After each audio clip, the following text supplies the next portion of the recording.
Hey everyone, is Minions and Monsters secretly the smartest movie Hollywood has made about itself in years? Or am I just reading a little too much into it? That sounds ridiculous, doesn't it? After all, we're talking about a Minions movie, not the new Christopher Nolan movie. Or are we? There could be, maybe later. Seriously, the more I thought about it after walking out of the theater, the more I realized I wasn't thinking about the Minions anymore. I was thinking about Hollywood as an industry and about what happens every time technology changes the way stories are told on screen. I feel like I have entered the upside down with this review because there is so much more to this movie than meets the eye. We're going to have some fun with this one. So please give this review a thumbs up and subscribe for more.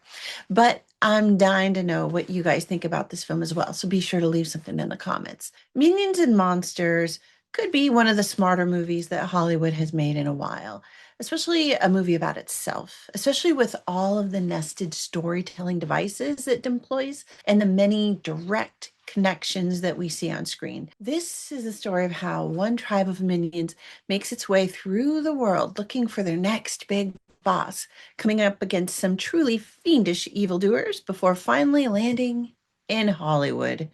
There, they work for the Bright Brothers, making films in the 1920s until the invention of sound gives rise to the talkies, essentially putting them out of work because they aren't able to adapt. But James, Henry, and their trusty sidekick Ed fall in love with making movies and refuse to give up on that dream, while the rest of the minions, led by Dick, search for a new big boss in Tinseltown. Eventually, those two storylines converge with the making of the Minions' own monster movie, and the action and adventure kind of take over from there. What you're going to get with Minions and Monsters right from the start is this band of quirky, funny, yellow pill shaped creatures desperately searching for a boss. However, their particular brand of chaos leads to some of the strangest and funniest and most absurd situations. I'll admit it, I laughed through a lot of those awkward moments, even if some of the gags begin to repeat themselves. The pacing is especially strong at the beginning and the end, but there's this stretch in the middle where the movie just kind of slows down and the minions settle into Hollywood and begin building their new lives working for Max at the Bright Brothers studio. The most interesting thing is that many of those repeated moments, the little Easter eggs and randomly seeming details like the Cyclops, aka, is that a nod to Christopher Nolan? George Lucas under glass, the magic spell book, and so many other odd moments that don't pay off until later in the movie. They run the risk of, you might actually miss those connections entirely. They're all part of this elaborate story within a story structure that hints at something much bigger happening below the surface. On one level, Minions and Monsters is exactly what you'd expect it to be, this funny, chaotic adventure fit for the whole family.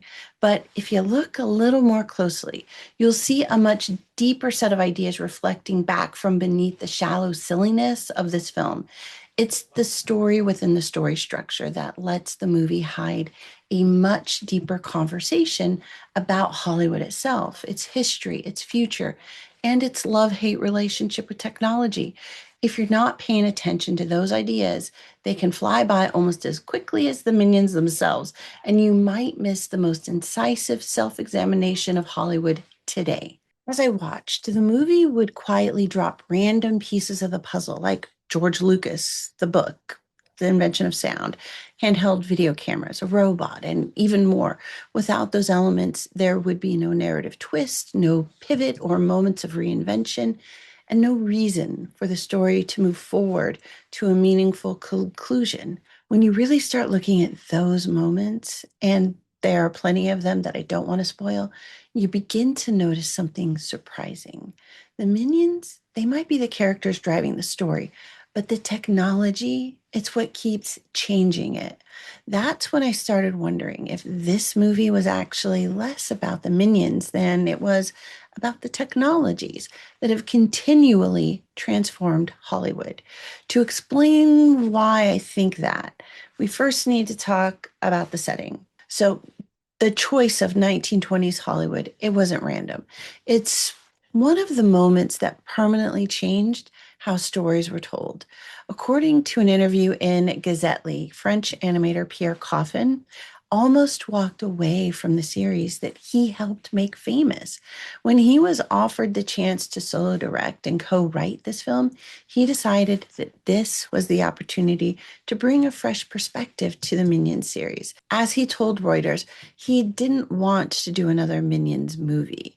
That's essentially where the inspiration behind the 1920s backdrop came from. If they were going to feature the Minions making a monster movie, Coffin thought, why not place them at cinema's industrialization, that liminal moment between craft and industry? So, what we get is the Minions landing in California during the exciting boom of Hollywood's golden age, still looking for their next big boss at this incredible point in time when technology made cinema possible. Silent films were perfectly suited to the Minions' way of communicating through movement, emotion, and chaos. This moment of industrialization is what made movie making and Hollywood possible. While we see the Minions in their element in the 1920s, that's really just one layer of the story. Minions and Monsters keeps placing stories inside of other stories, allowing each one to quietly comment on the others. It sounds complicated, but the movie makes it surprisingly easy to follow once you know it's there and once you know what you're seeing. The main story follows James, Henry, and Ed as they lose their place in Hollywood when talking films change the industry. Rather than giving up, James decides to retool his skills and make a monster movie of his own. The only problem is that they need monsters, so they use that magic spell book to bring them to life. Within the story, that magic becomes a stand in for special effects or the invention of special effects, creating something audiences had never seen before. That's what made me think back to one of the strangest moments from earlier in the film when during that tour through the Hollywood History Museum, we actually see Geroge Lucas appearing under glass for no apparent reason. The movie never explains it. It simply plants the idea and then it moves on.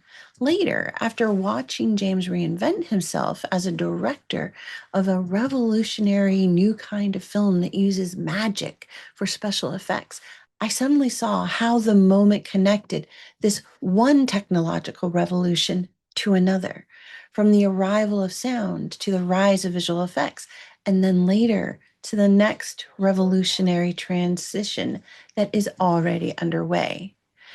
Layering like this fascinates me because it adds so much extra meaning and clever storytelling that expands the audience beyond just the kids and adults who enjoy animated action mayhem. The construction and every detail were intentional, changing the way one frame alters our understanding of the other frames.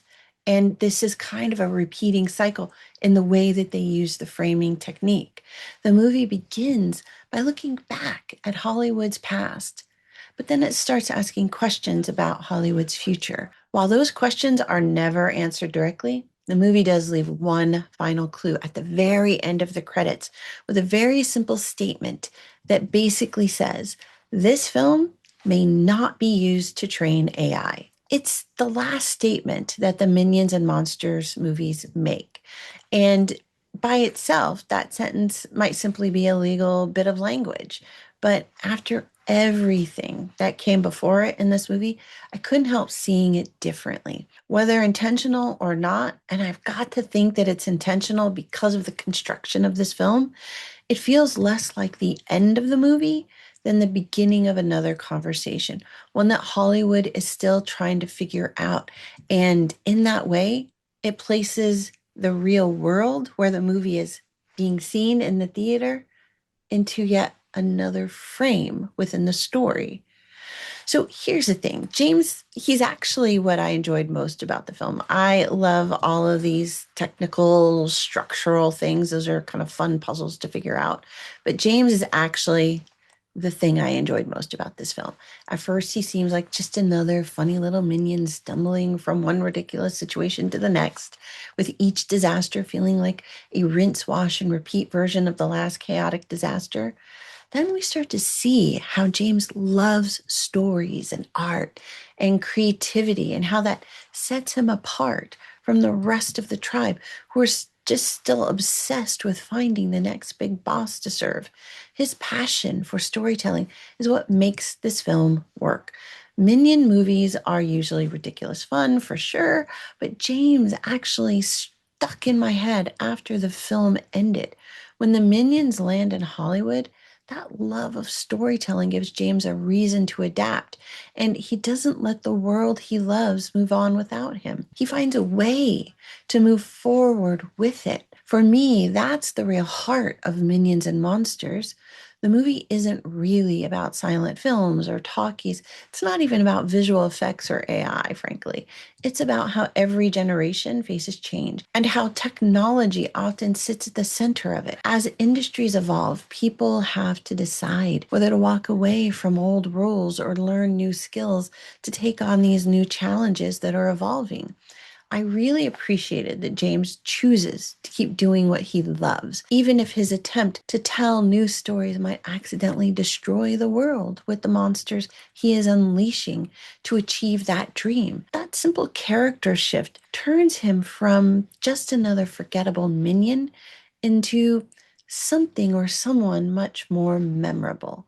That's why Pierre Coffin's decision to set this story during Hollywood's Industrial Revolution, during that golden age, it gives James's story the perfect mirror for the technological shifts happening in Hollywood right now, today, which makes the real world feel like that final frame of the film that I mentioned. And it allows it to explore our own history through the mischievous antics of these crazy little minions. Maybe I'm reading far too much into Minions and Monsters. Maybe I'm not. But what Pierre Coffin succeeded in doing wasn't just making another Minions movie. He made a film that's fun in the moment and far more interesting in retrospect than any Minions have ever been before. I don't think this approach would work for every film, but Minions and Monsters is just self aware enough to make me wonder whether Hollywood is secretly trying to understand itself right now through one of its most unlikely creations, a children's movie. So, after all of that, is this film worth seeing? Is Minions and Monsters worth it? I gotta say yes. I genuinely think there's something here for everyone in the family. Kids, teens will probably be entertained by the nonstop madness and mayhem that become downright ridiculous at times, while parents and young adults are just as likely to enjoy the action as they are those underlying themes and surprisingly thoughtful commentary on Hollywood itself. If you've never seen a Minions movie before, this one actually does a pretty good job of introducing who the Minions are and what drives them. My biggest criticism is that the middle of the film becomes a little repetitive, a little tiring. It almost feels like it needs a seventh inning stretch before kind of building toward its big finale. And finally, if you simply don't enjoy animation or Looney Tunes style slapstick comedy or the wonderfully absurd insanity that comes with a Minions film, this one probably not for you. So now I'm curious, what do you guys think? Is Minions and Monsters secretly the smartest movie in Hollywood, or the smartest movie that Hollywood has ever made about itself in years? Or am I reaching a little too far? I really want to know what you think on this. And that's it for now. Thank you guys so much for being here. I really do enjoy chatting with all of you in the comments. So definitely let me know what you thought about Minions and Monsters, or just tell me about one of your favorite animated monster movies. And while you're here, please do give this review a thumbs up and subscribe for more. I've got plenty more videos on the way, including my new adventure to Hobbiton in New Zealand, where we'll explore another place where imagination really becomes reality. In the meantime, why not check out one of these other reviews? Happy viewing And I'll see y'all again soon. Bye for now.